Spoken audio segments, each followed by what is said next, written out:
Assalamualaikum warahmatullahi wabarakatuh.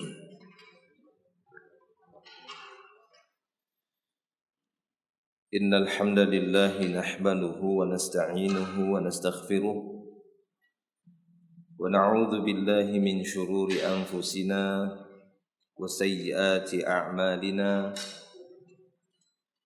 Man yahdihillahu fala mudilla lahu wa man yudlil fala hadiya lahu. Ashhadu an la ilaha illallah wahdahu la syarika lahu wa ashhadu anna Muhammadan abduhu wa rasuluh. Salawatu rabbina jalla wa ala sayyidil anbiya'i wal mursalin sayyid ibni adam qudwatina wa uswatina Muhammadin sallallahu alaihi wasallam wa ala alihi wa ashabihi wa man tabi'ahum bi ihsanin ila yaumiddin, amma ba'du. Ma'asyiral muslimin wal muslimat wal ikhwan wal akhwat wat tullab wat talibat rahimani Allah wa iyyakum ajma'in.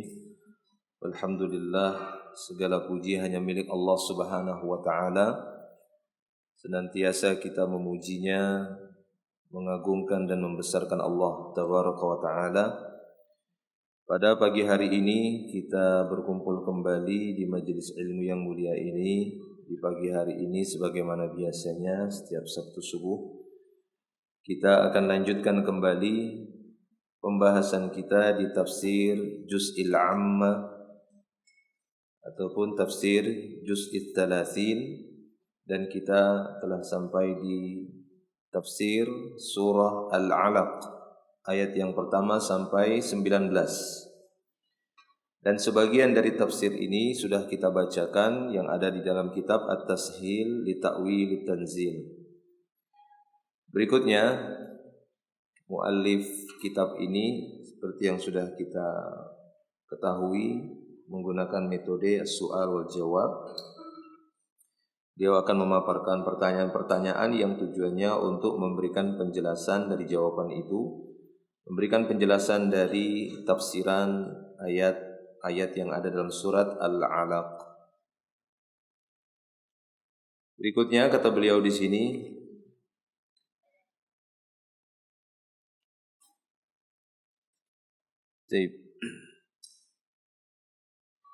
kata beliau di sini, man huwal ladzi kana yanhal 'abda idza shalla wa man huwal 'abdu.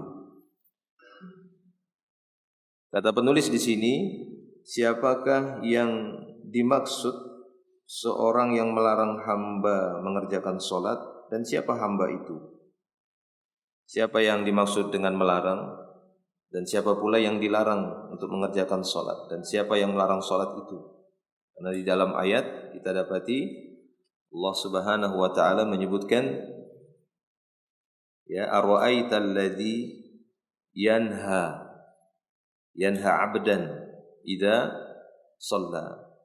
Bagaimana menurutmu seorang yang mencegah ataupun melarang, menghalang-halangi seorang hamba, 'abdan, melarang seorang hamba apabila dia mengerjakan salat? Siapa yang dimaksud pada kedua orang tersebut, yakni yang melarang dan yang dilarang? Kata beliau di sini, al-jawab, an-nahi huwa Abu Jahal. Yang dimaksud melarang di sini, yang mencegah seorang hamba mengerjakan salat adalah Abu Jahal. Abu Jahal ibnu Hisham. Wal ayatu ta'ummu kulla nahi. Namun ayat ini meliputi pada setiap perbuatan orang-orang yang melarang orang lain mengerjakan salat. Tidak hanya dikhususkan untuk Abu Jahal saja. Seperti yang sudah dimaklumi dalam sebuah kaidah disebutkan oleh para ulama, al-ibrah bi umumil lafaz wala bi khususis sabab. Al-ibrah bi umumil lafaz wala bi khususis sabab. Bahwa yang menjadi tolak ukur adalah keumuman lafaz dalil itu, bukan kekhususan sebabnya. Ya, bukan kekhususan dari sebab turunnya dalil itu. Karena dalil yang kita ketahui dari sumber hukum Islam itu ada dua, Al-Quran dan hadis. Pada keduanya ada sebab-sebab munculnya. Untuk Al-Quran itu dikenal dengan asbab an-nuzul, sebab-sebab turunnya ayat. Untuk hadis biasa dikenal oleh para ulama, disebut para ulama dengan asbab wurud. Ya, wurudin dari kata waroda, datang, asbabul wurud, asbabu wurudil hadis dan asbabun nuzulil ayah. Nah, maka kaidah tadi bahwa al-ibrah bi umumil lafaz, yang menjadi tolak ukur itu adalah keumuman lafaznya, bukan kekhususan sebab turunnya. Sehingga ketika kita berdalil dengan ayat ini untuk menasehati ataupun mengomentari orang-orang yang mencegah orang lain mengerjakan sholat, lalu kita bawakan ayat ini, lalu dia memberikan jawaban, itu ayat diturunkan untuk Abu Jahal, bukan untuk kami. Maka kita jawab, al-ibrah apa tadi? Al-ibrah, lupa, ulang-ulang Ustaz. Al-ibrah bi umum lafaz, bi umumil lafaz, la bi khususis sabab. Begitu jawaban kaidah. Kita jawab dengan kaidah yang menjadi tolak ukur ya adalah keumuman lafaz, bukan kekhususan sebab. Karena hampir mayoritas dalil itu turunnya ada sebab, diketahui sebabnya. Khamar, ya, ayat-ayat tentang haramnya khamar disebabkan ada sahabat A, sahabat B yang masih juga minum, kan begitu kan? Menunggu-nunggu ini kapan tegasnya ini haram ini. Lalu ketika kita bawakan ayat-ayat tentang haramnya khamar, orang yang dibawakan ayat tadi, dinasihati dengan ayat tadi mengatakan, oh ayat itu untuk Umar, enggak bisa. Maka kita katakan al-ibrah bi umum lafaz, ya, bisa dengan jamaknya al-ibrah bi umumil alfaz la bi khususil asbab. Taib. Nah, sama dengan ini, dengan kejadian ini. Makanya di sini beliau mengatakan al-ayah ta'ummu kullanahi. Ta'ummu yaitu umum. Ayat ini umum pada setiap yang suka larang-larang orang sholat. Ya, maka berlaku ancamannya di sini maksudnya. Nanti kan ada ancamannya akan lanasfa'an bin nasiyah, ya, akan kami jambak, ya, kami renggut ubun-ubunnya. Nasiyah itu adalah bagian rambut yang berada di tengah kepala, bagian atas ini, itu nasiyah. Tarik gini, nah itu kan sakit kan? Tarik gini sakit. Sampai seperti itu. Nah, ini berlaku bagi setiap umum, bagi setiap orang yang melarang orang lain mengerjakan salat. Baik. Wal manhi huwa Muhammadun sallallahu alaihi wasallam. Demikian juga yang dilarang abdan, yang dimaksud dalam ayat situ adalah Nabi Muhammad sallallahu alaihi wasallam. Wal ayah ta'ummu kulla manhi, dan ayat ini juga umum, berlaku pada setiap orang yang dilarang. Kenapa? Karena dalam ayat ini akan kita dapati Nabi dibela oleh Allah Subhanahu wa taala. Nanti akan kita dapati sampai akhir ayat ketika Allah taala menantang yang melarang ini. Ya kan? Ditantang oleh Allah. Falyad'u, silakan dia panggil backing-backingnya, kan begitu? Dia panggil pendukung-pendukungnya. Nadiyah, kita akan panggil juga pendukung kita. Siapa maksudnya pendukung Nabi sallallahu alaihi wasallam? Adalah malaikat Zabaniyah, ya, malaikat yang akan menimpakan siksa. Silahkan dia panggil, ya, kolega-koleganya, pembantu dan penolongnya yang sering membackup dia, backing dia dalam kehidupan dunia, maka silahkan kami juga akan panggil. Nah, itu maksudnya bahwasanya ayat ini juga berlaku bagi setiap yang dilarang. Jadi siapa saja yang mengalami di satu tempat, di satu masa dia dilarang-larang untuk mengerjakan sholat, maka bersabarlah sebagaimana sabarnya Nabi sallallahu alaihi wasallam, karena pertolongan Allah taala akan datang kepadanya. Baik, kita lihat lagi di sini. Wa qad akhrajal Bukhari min hadits Ibnu Abbas radhiyallahu anhuma Imam Bukhari mengeluarkan sebuah hadis dari jalur Ibnu Abbas radhiyallahu anhuma. Dia bercerita, qala Abu Jahal. Hadis ini sahih ya, diriwayatkan Imam Bukhari. Ibnu Abbas menceritakan suatu saat Abu Jahal pernah berkata, apa kata Abu Jahal? La in ra'aitu Muhammadan yusalli 'indal Ka'bah la ata'anna 'ala 'unuqihi. 'Unuq ini leher. Ya, wata'a atau anna dengan nun taukid. Wata'a artinya menginjak-injak. Ya. La ta'anna 'ala 'unuqihi fa balagha an-nabiy sallallahu alaihi wasallam fa balagha an-nabiy sallallahu alaihi wasallam fa qala law fa'ala la akhadathu al-malaikatu. Apa kata Abu Jahal? La in ra'aitu Muhammadan yusalli 'indal Ka'bah. Kalau sekiranya aku melihat, kata Abu Jahal, kalau sekiranya aku melihat Muhammad mengerjakan solat di dekat Ka'bah. Ini di awal-awal waktu itu ya, masih di awal-awal sebelum hijrah ke Madinah. Ya, masih fase Mekah ya, masih fase Mekah. Kalau sekiranya aku melihat Muhammad mengerjakan solat di dekat Ka'bah, maka aku akan injak-injak batang lehernya. Nah, kan kayak gaya preman kan begitu. Jadi kalau orang-orang yang suka menghalangi orang lain ke masjid, baik itu untuk sholat, mengancam-ngancam orang taklim di masjid, kan begitu kan, itu gaya-gaya preman mirip Abu Jahal sudah. Ya kan mirip ya. Kalau berani aku lihat Muhammad sholat di dekat Ka'bah, katanya la atau anna ala unuqihi, aku injak-injak batang lehernya. Ya, seperti itu. Maka sampai info ini kepada Nabi, fa balaghan nabiyya, hal itu, perkataan itu sampai kepada Nabi. Maka apa kata Nabi sallallahu alaihi wasallam?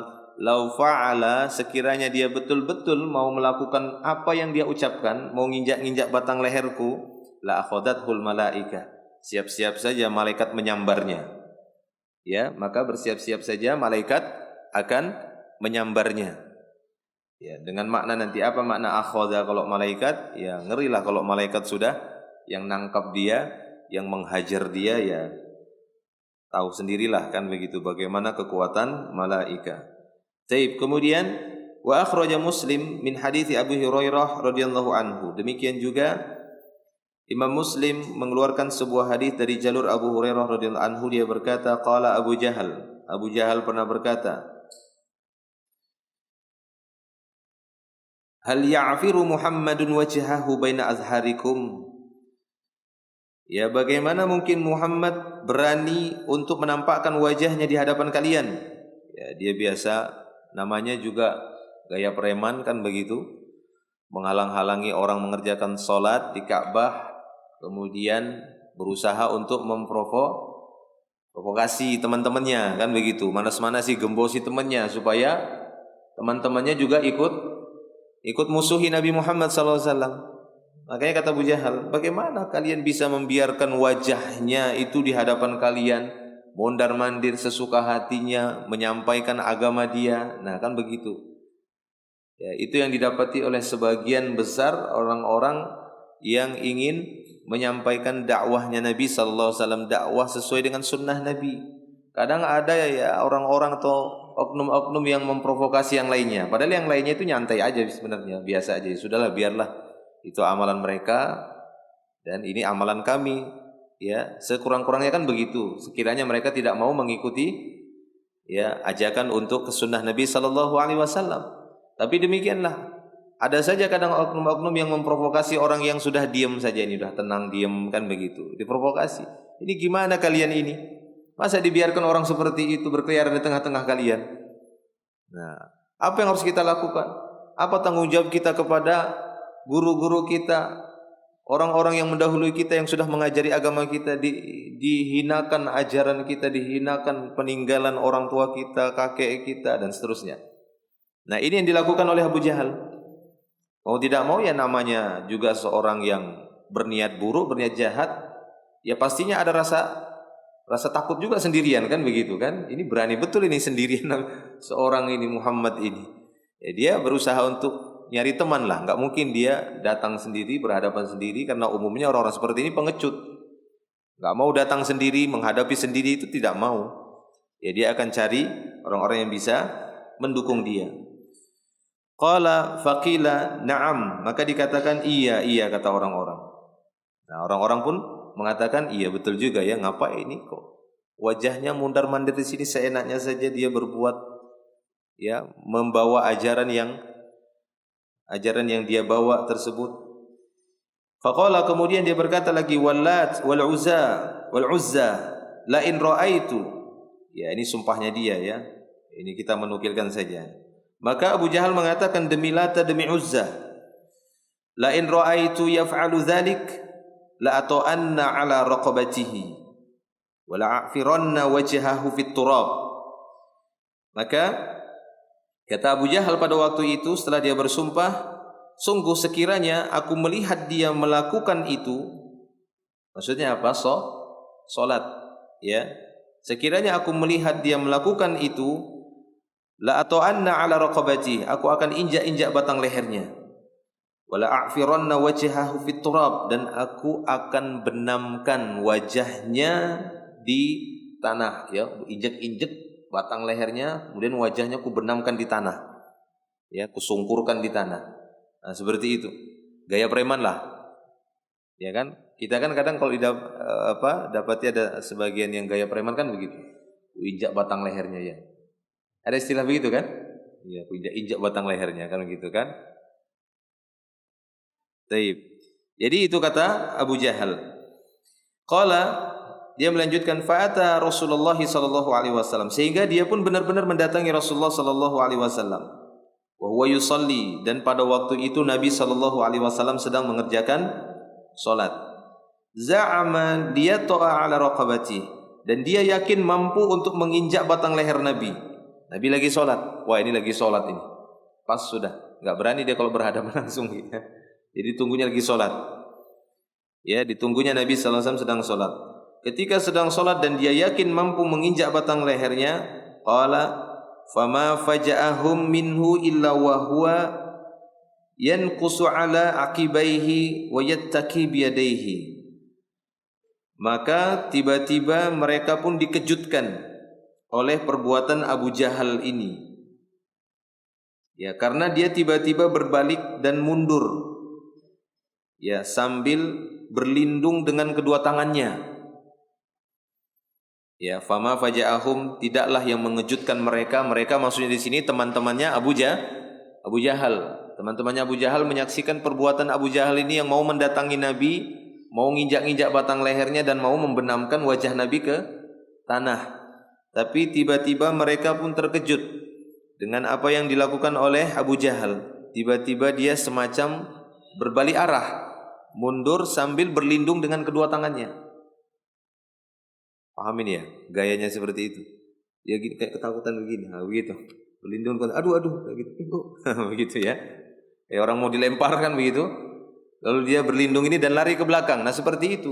Tapi teman-temannya bingung karena nggak lihat apa-apa. Ini kenapa Abu Jahal ini? Pas mau mendekati Nabi langsung tiba-tiba mundur, dia berlindung dengan kedua tangannya. Nah, seperti itu. Ya. Maka bingung mereka, membuat mereka terkejut. Faja'ahum maksudnya fuji'ah, suatu hal yang mengejutkan. Tiba-tiba dia mundur dan yattaki biyadaihi, dia berlindung dengan kedua tangannya. Qal faqila lahu, maka dikatakan kepada Abu Jahal, malaka? Ada apa Abu Jahal? Ada apa? Kok tiba-tiba mundur dan seperti berlindung dengan kedua tangannya? Ada apa? Seperti ada orang yang menyerang, tapi enggak kelihatan siapa yang nyerang. Malaka, maka dikatakan apa? Ada apa denganmu? Faqala inna baini wa bainahu la khandaqan min narin wa haulan wa ajnihah. Ya, ajnihah tahu ya? Janah. Makhluk-makhluk bersayap. Ah, itu dia. Maka apa kata Abu Jahal ketika ditanya, "Ada apa kamu?" Dia pun mengatakan, "Sesungguhnya di hadapanku ada sebuah parit yang berapi, khandaqan min nar." Sehingga dia enggak bisa dekat Nabi. Ada parit berapi lagi, menyemburkan api. Kan panas, ketakutan. Nah, makanya dia berlindung. Aduh, kan begitu. Sambil lari ke belakang. Ya, dan haulan itu semacam kondisi huru-hara. Haulan itu kayak satu orang dikejar orang rame, dikeroyok. Nah, begitu haul itu. Kan begitu kan. Ketakutan dia. Ya, kenapa? Ternyata ajnihah katanya. Dan aku menyaksikan ada makhluk-makhluk yang punya sayap. Siapa yang dimaksud itu? Malaikat-malaikat yang siap nyambar dia. Kan begitu kan? Siap nyambar dia. Taib. Faqala Rasulullah sallallahu alaihi wasallam, maka pada waktu itu Rasulullah sallallahu alaihi wasallam melihat kejadian itu ya. Jelasnya setelah salat. Beliau pun berkata, "Laudana lakhtatafathul malaikatu adwan." Kalau sekiranya dia berani dekat lagi, maka malaikat akan menyambar anggota tubuhnya satu persatu. Disambar. Lepas tangannya, kan begitu kan? Lepas telinganya disambar satu-satu. Lepas tangan berikutnya. Adwan itu maksudnya anggota tubuh. Adwan. Ya, satu persatu anggota tubuhnya itu akan disambar oleh malaikat-malaikat tadi yang bersayap. Nah itu. Jadi hal ini tidak hanya untuk Nabi pertolongan Allah Ta'ala, karena ya hal ini bersifat umum, tapi ditampakkan kepada Nabi Muhammad SAW, orang yang paling mulia, ditolong oleh Allah Ta'ala melalui diturunkannya para malaikat-malaikat. Sehingga kalau kita pernah mendengar cerita-cerita dari orang-orang saleh yang pernah turun langsung ikut di dalam perang fisabilillah, mereka turun langsung dalam jihad, kemudian mereka melihat ya sesuatu yang sangat menakjubkan yang membantu mereka, menolong mereka, turun semacam makhluk bersayap dari langit yang membantu mereka dalam peperangan, itu satu hal yang memungkinkan datang dari Allah tabaraka wa taala. Itu yang pernah terjadi pada Nabi kita sallallahu alaihi wasallam. Qala, kemudian rawi di sini menyebutkan lagi, fa anzalallahu azza wa jalla la nadri fi hadisi Abu Hurairah au syai'in balaghahu. Maka turunlah firman Allah Ta'ala, kata perawi, kami tidak mengetahui ayat ini dari Abu Hurairah, maksudnya dia yang memasukkan ayat ini sebagai penjelas dari cerita hadis tersebut, atau memang ayat ini yang benar-benar kisah ini yang benar-benar mendasari turunnya ayat tersebut. Ya, kisah tadi yang Abu Jahal ingin menginjak Nabi Muhammad sallallahu alaihi wasallam. Tapi intinya di dalam hadis ini disebutkan turunlah ayat ini. Kalla innal insana la yatgha ar-ra'ahu istaghna inna ila rabbikar ruj'a ara'aita alladhi yanha 'abdan idza shalla ara'aita in kana 'alal huda aw amara bittaqwa ara'aita in kadzdzaba wa tawalla. yakni Abu Jahal yang dimaksud, kadzdzaba wa tawalla, dusta, mendustai dan berpaling, yang dimaksud Abu Jahal. Alam ya'lam bi anna Allah yara, kalla la illam yantahi. Nah, sekali-kali tidak, sekiranya dia tidak mau berhenti juga memusuhi Nabi, tidak mau berhenti juga tadi ingin nginjak leher Nabi, ya, ingin menyerang Nabi, lanasfa'an bin nasiyah nasiyatin kadzibatin khati'ah falyad'u nadiyah sanad'u zabaniyah kalla la tuti'hu wasjud waqtarib. Nah, inilah yang mendasari turunnya ayat-ayat tersebut ataupun bagian terakhir dari surat Al-Alaq. Ya, karena yang sudah kita jelaskan di awal bahwasanya bagian pertama dari surat Al-Alaq itu diturunkan oleh Allah Ta'ala di awal-awal Nabi SAW diangkat menjadi Rasul. Ya, namun ini berangsur, tidak sekaligus ayat ini turun, kemudian turunlah ya sebagian yang lainnya sampai akhir surat Al-Alaq. Ini untuk menerangkan mulai munculnya dakwah Nabi, mulai terlihatnya ya secara terang-terangan dakwah Nabi, maka disitulah mulai Abu Jahal dan teman-temannya memusuhi Nabi Muhammad sallallahu alaihi wasallam, yang mendasari turunnya sebagian akhir dari surat Al-Alaq. Wallahu a'lam. Baik, berikutnya waddih ma'na qoulihi ta'ala ara'aita in kana 'alal huda aw amara bittaqwa. Bagaimana menurutmu jika benar dia di atas hidayah atau dia diperintahkan untuk bertakwa? Apa maksudnya? Jawabnya kata beliau, wal ma'na wallahu a'lam. Ara'aita 'abdan mustaqiman, maknanya bagaimana menurutmu seorang hamba yang istiqomah, mustaqiman ala istiqomah wassadat. Bagaimana menurutmu seorang hamba yang benar-benar bersikap lurus di atas istiqomah, di atas kebenaran, sadat, wa huda, di atas hidayah min rabbih azza wa jalla. Ya'murun nas bittaqwallah. Si hamba tadi pun memerintahkan manusia untuk bertakwa kepada Allah. Wa ya'tihi akhar, ada orang lain yang datang kepadanya. Maksudnya kepada seorang hamba yang istiqomah, yang tugasnya hanya mengajak orang kepada takwa. Lalu ada datang orang lain memusuhinya. Nah, ini kan aneh maksudnya. Ini seperti bentuk ayat yang menunjukkan aneh orang ini, kan begitu. Bagaimana menurutmu, coba secara akal kan begitu kan, akal sehat. Bagaimana menurutmu ada orang yang baik, istiqomah di atas hidayah, mengajak orang hanya untuk bertakwa, tidak mengajak untuk bermusuhan, tidak mengajak orang untuk berkelahi, tapi mengajak untuk berbuat kebaikan. Kok ada orang lain memusuhinya? Nah, ini kan aneh. Sampai sekarang masih ada orang begitu, ya kan? Memusuhi orang-orang yang hanya ingin beribadah kepada Allah, hanya ingin menegakkan agama Allah Ta'ala, ingin mengajak manusia kepada ketakwaan, bukan ingin mengajak orang lain kepada partainya, enggak. Ya, mengajak kepada kelompoknya, kepada yayasannya, organisasinya, enggak pernah. Kita mengajak manusia untuk bertakwa, udah. Ketakwaanmu itu keuntungan untukmu sendiri. Adapun kita ya mendapatkan pahala yang mengalir karena mengajak kepada kebaikan, itu saja. Ya, tidak ada yang lainnya.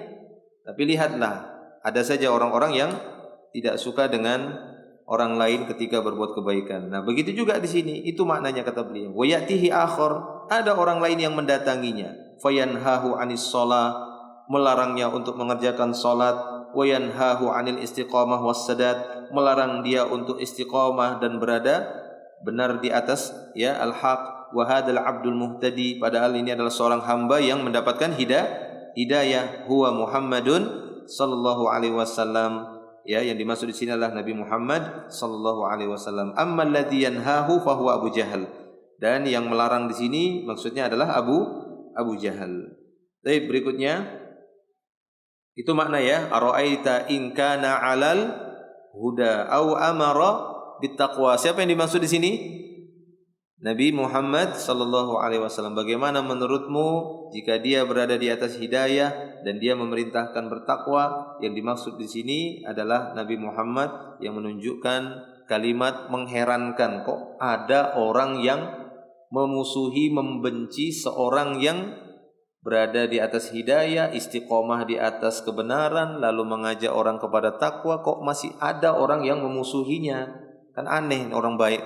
Kalau tadi yang dimusuhi orang jahat itu masih maklum kan gitu kan, namanya dia jahat. Ya siapa suruh jahat dimusuhin orang. Ini tapi orang baik kok dimusuhin. Baik. Kemudian berikutnya soal waddih al-murada biqaulihi ta'ala. Jelaskan maksud dari firman Allah Ta'ala, alam ya'lam bi anna Allah yara. Ya, alam ya'lam, tidakkah dia mengetahui bahwasanya Allah melihat? Tidakkah dia mengetahui bahwasanya Allah melihat? Apa makna ayat ini? Kata beliau, al-jawab al-ma'na wallahu a'lam. Maknanya Allah yang lebih mengetahui. Alam ya'lam hadzal mujrim al-athim. Tidakkah ya, alam ya'lam hadzal mujrimul athimu alladhi yanhal 'abdal muhtadiya al-amira bittaqwa wal khaufa minallahi wal muhafidh 'ala sholati annallaha yarah. Tidakkah orang yang berbuat dosa ini juga singgungan untuk siapa? Abu Jahal, mujrim. Jadi katakan seorang yang mujrim. Orang yang mujrim itu adalah orang yang berbuat kejahatan. Ya. Tidakkah orang yang mujrim, yang banyak buat dosa, asim, banyak yang buat, seorang yang banyak berbuat dosa, tidakkah dia mengetahui yang dia larang itu seorang hamba yang mendapatkan hidayah, yang memerintahkan untuk takwa, takut kepada Allah, menjaga salat? Tidakkah dia mengetahui bahwasanya Allah melihatnya, melihat perbuatannya? Annallaha yarahu. Ya, ini ya. Jadi alam ya'lam bi annallaha yara. Maksudnya tidakkah Abu Jahal ini mengetahui bahwasanya Allah melihat perbuatannya. Allah Ta'ala melihat perbuatan dia. Orang yang mujrim ini, yang jahat ini, yang buat dosa ini, apakah enggak faham dia, enggak sadar kalau Allah Ta'ala melihat perbuatan dia yang memusuhi Nabi Muhammad sallallahu alaihi wasallam, yang senantiasa berbuat baik, mendapatkan hidayah, memerintahkan orang bertakwa, takut kepada Allah, menjaga salat 5 waktu. Ya. Fayanzajiru an nahyihi, sehingga si hamba yang jahat ini bisa berhenti dari perbuatan melarangnya, lihadal abdi anis shalah, untuk si hamba yang mengerjakan salat ini. Ya, wayan kiffa an adahu, dan agar Abu Jahal ini bisa berhenti dari mengganggu terus. Ya, yan kiffa, yaitu dia bisa berhenti. Jadi Allah Ta'ala tujuannya ingin menyadarkan Abu Jahal itu dengan turunkan ayat ini sebagai singgungan untuk mereka, untuk Abu Jahal dan teman-temannya, ya, agar mereka mau berhenti dari mengganggu Nabi Muhammad sallallahu alaihi wasallam dengan mengatakan, tidakkah dia tahu Allah itu melihatnya, sehingga ketika dia dengar, oh berarti Allah melihat saya mengganggu Muhammad, kan begitu. Ya kan? Supaya dia sadar. Dengan turunnya ayat ini dia sadar. Dibacakan dan terdengar sampai ke Abu Jahal, turun ayat yang mengatakan alam ya'lam bi annallaha yara. Tidakkah Abu Jahal ini, kan singgungan, tidakkah dia tahu, maksudnya dia yang dimaksud adalah Abu Jahal ini. Tidakkah dia mengetahui bahwasanya yang dia larang-larang itu, perbuatannya tersebut dilihat oleh Allah. Baik. Kemudian berikutnya, soal halin nasiyatu tukadzib wa tukhti. Apakah ubun-ubun itu bisa mendustai dan berbuat salah? Ya, nasiyatin kadibatin khati'ah, nasiyah yang berdusta dan berbuat salah. Kok bisa ubun-ubun yang berdusta? Seharusnya kan yang berdusta siapa? Manusianya, kan begitu, pemilik ubun-ubunnya. Nah, begitulah ungkapan-ungkapan dalam bahasa Arab sebagian Al-Qur'an. Kadang disebutkan sebagian anggota tubuh, tapi yang dimaksud adalah pemiliknya. Ya. Yang dimaksud adalah pemiliknya. Ya, sebagaimana tadi firman Allah Subhanahu wa taala ketika Allah Taala mengatakan kalla la illan yantahi. Ya, intaha. Apa makna intaha? Berhenti. Kalla la illam yantahi. Sekali-kali tidak, sekiranya Abu Jahal itu enggak mau juga berhenti, lanasfa'an. Itu aslinya lanasfa'an, tapi penulisannya kayak tanwin ya. Nah, aslinya itu enggak ada tanwinnya, tapi begitu memang Mushaf Utsmani, ya, tulisannya itu seperti itu. Baik, lanasfa'an maksudnya lanakhudan. Ya, kalau sekiranya dia tidak mau juga berhenti, maka akan kami renggut, ya, binasiyah, ubun-ubunnya, nasiyah kadzibah, ubun-ubun pendusta. Nah, makanya kata beliau di sini, apakah nasiyah itu tukadzib wa tukhti? Jawabnya apa? Sifat nasiyah. Nasiyah itu disifati, ya, wal muradu sahibuha, dan yang dimaksud adalah pemiliknya. Bukan nasiyahnya itu maksudnya ubun-ubunnya itu yang dihukumi. Si Abu Jahalnya nyantai-nyantai, kan begitu? Enggak. Paham ya? Nah, seperti itu.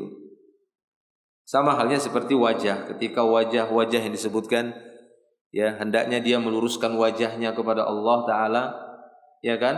Wa aqim wajhaka lid-dini hanifan. Luruskanlah wajahmu kepada agama yang lurus. Maksudnya bukan wajah di sini, maksudnya wajah kita saja, badan kita ke sana, kan enggak mungkin begitu. Ya, maksudnya sahibul wajah, si pemilik wajah harus betul-betul ikhlas. Ya, kemudian secara zahir kan yang disuruh meluruskan kan wajah saja, enggak apa-apa tangan bengkok-bengkok, bukan begitu. Ya, maksudnya pemilik wajah itu hendaknya ikhlas. Demikian juga nasihahnya di sini pendusta, yang dimaksud adalah pemiliknya. Baik, berikutnya. Hal sahha li hadhil ayat sababun nuzul. Apakah benar ayat ini sebab turunnya falyad'u nadiyah sanad'u zabaniyah? Jawabnya betul, ya, na'am. Faqad akhrajat Tabari, maksudnya ini yang mendasari turunnya ayat ini karena gangguan Abu Jahal kepada Nabi Muhammad sallallahu alaihi wasallam. Ya, hal sahha li hadhil ayah sababun nuzul falyad'u nadiyah sanada'u zabaniyah. Falyad'u, hendaknya dia memanggil. Siapa yang dimaksud di sini yang ditantang? Siapa yang dimaksud?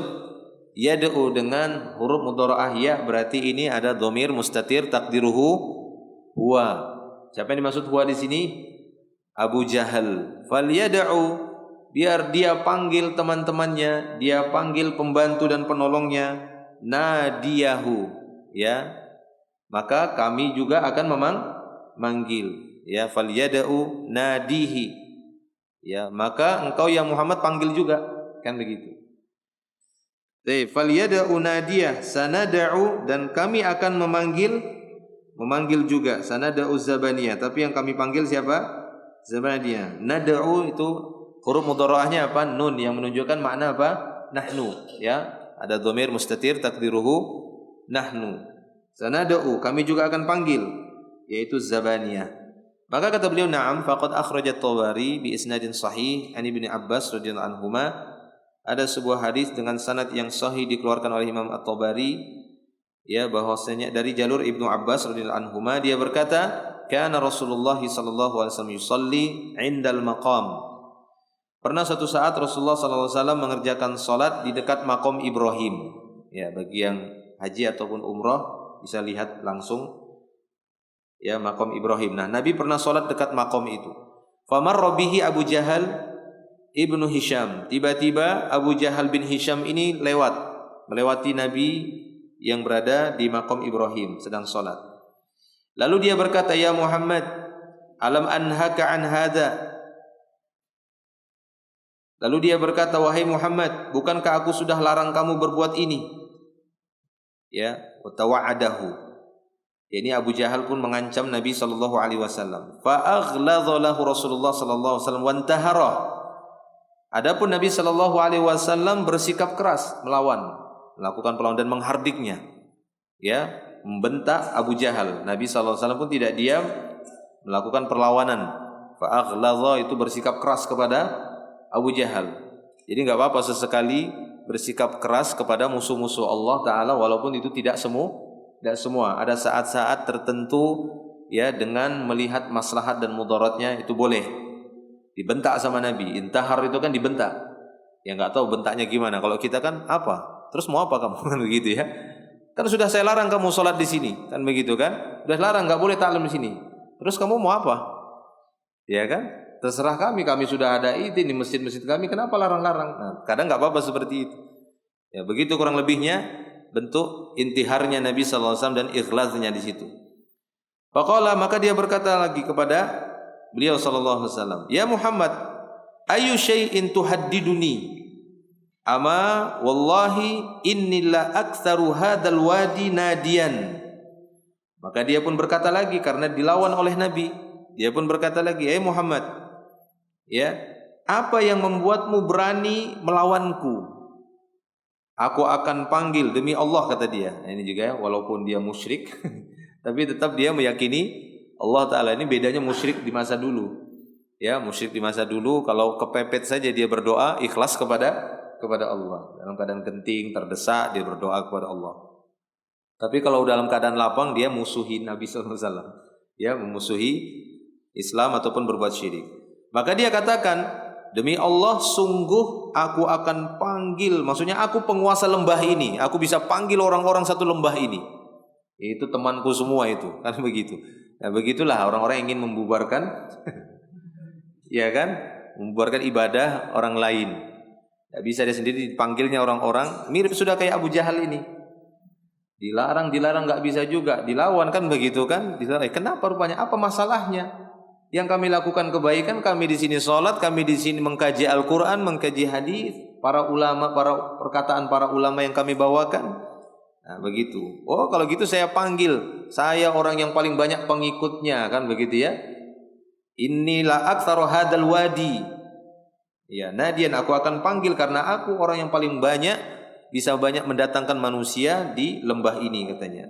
Fa anzalallah ta'ala, maka Allah Ta'ala menurunkan ayat tadi. Falyad'u nadiyah sanad'u az-zabaniyah. Biarkan dia manggil, silahkan dia panggil, kami pun akan memanggil juga. Dia panggil pendukung-pendukungnya yang bantu kami akan panggil zabaniyah. Ya, apa itu zabaniyah? Malaikah azab. Nanti akan dijelaskan juga.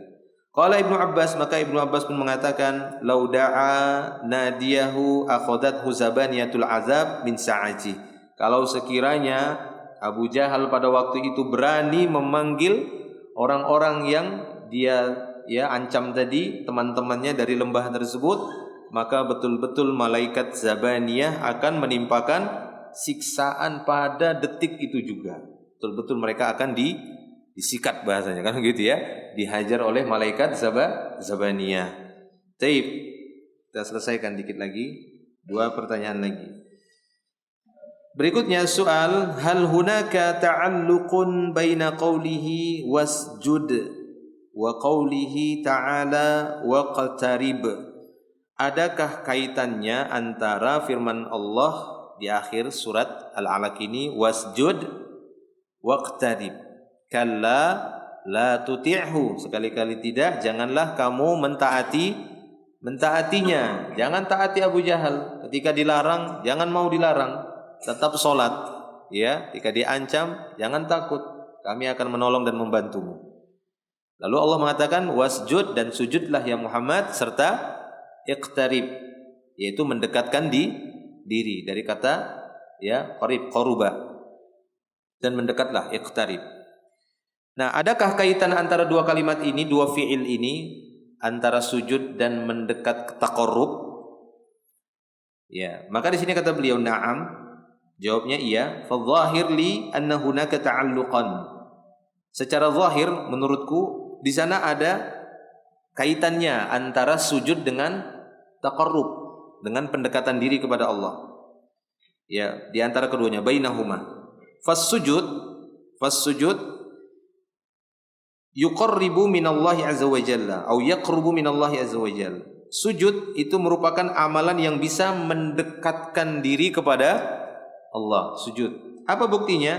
Kama qala Nabi sallallahu alaihi wasallam, aqrabu. Nah, berarti kan hadis ini yang perintah banyak doa untuk ketika kita dalam sujud. Kita diperintahkan banyak berdoa saat sujud di dalam salat. Itu dalilnya. Nabi sallallahu alaihi wasallam menyebutkan di situ aqrabu ma yakunul abdu, aqrabu ma yakunul abdu min rabbih wa huwa sajidun fa aktsiru ad-du'a. Kondisi seorang hamba yang sangat-sangat dekat, karena aqrabu ini isim tafdil, menunjukkan sangat dekat sekali seorang hamba dengan Rabbnya ketika si hamba tadi sedang sujud. Ya, jadi saat seorang hamba sedang sujud, itu adalah posisi atau kondisi seorang hamba dekat sekali sama Rabbnya. Makanya Nabi SAW memanfaatkan waktu tersebut, kondisi tersebut. Kata Nabi, fa'akthiru du'a, banyak-banyak doa ketika sedang sujud di dalam sholat, bukan di luar sholat ya. Kadang ada orang sujud-sujud gak tahu, habis itu dia pergi.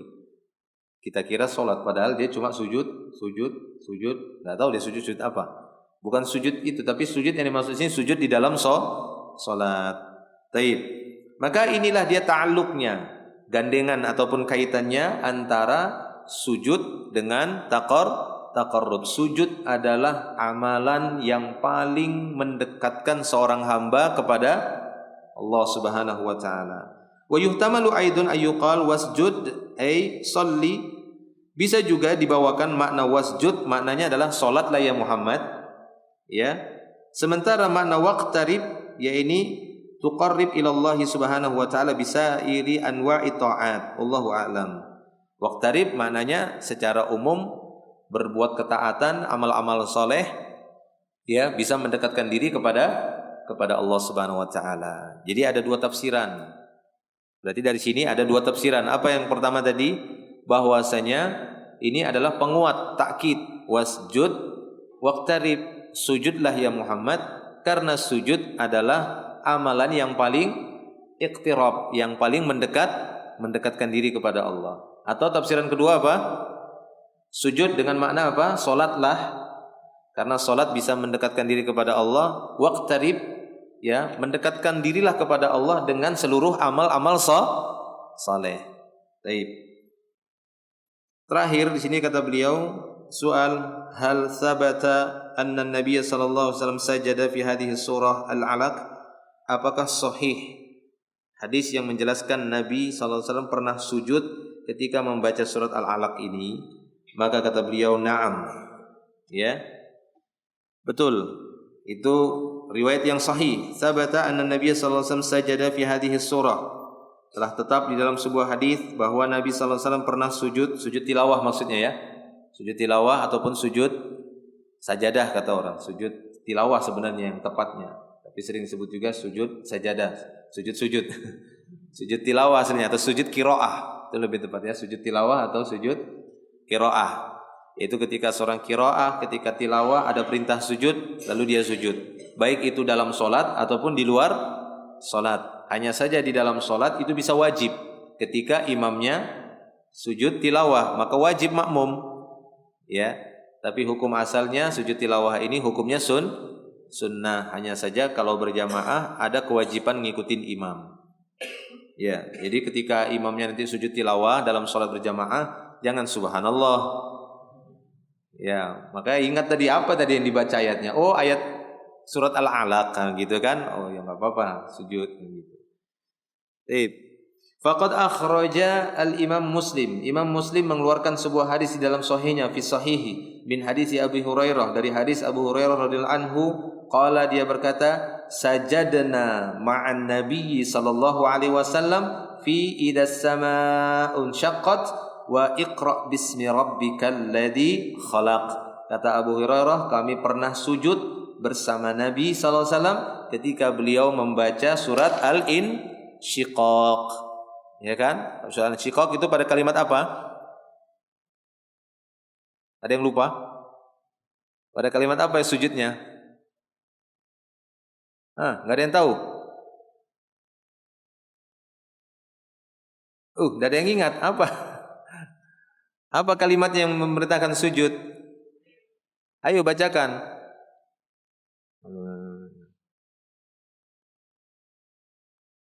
Surah Insyiqaq, enggak, lupa. Wa idza quri'a, ingat saja, wa idza quri'al Qur'an, wa idza quri'a alaihimul Qur'anu la yasjudun. Maka sujud Nabi pada waktu itu. Baik, ataupun pada Iqra bismi rabbikal ladzi khalaq, yaitu di ayat terakhirnya wasjud waqtarib. Jadi sahih ya. Jadi ketika kita membaca ini disunnahkan kita untuk sujud tilawah sebagaimana Nabi sallallahu alaihi wasallam pernah sujud di surat Al-Insyiqaq dan surat Al-Alaq ini. Selesai tafsiran surat Al-Alaq di dalam buku ini, Tashil Tawil Tanzil. Insyaallah nanti kita akan lanjutkan di tafsir surat Al-Qadar, ya, surat Lailatul Qadar, tentang Lailatul Qadar. Baik. Cukup sampai di sini. Insyaallah mudah-mudahan menjadi ilmu yang bermanfaat bagi kita semua. Akhiru da'wana alhamdulillah subhanakallahumma bihamdik asyhadu an la ilaha illa anta astaghfiruka wa atubu ilaik. Assalamualaikum warahmatullahi wabarakatuh.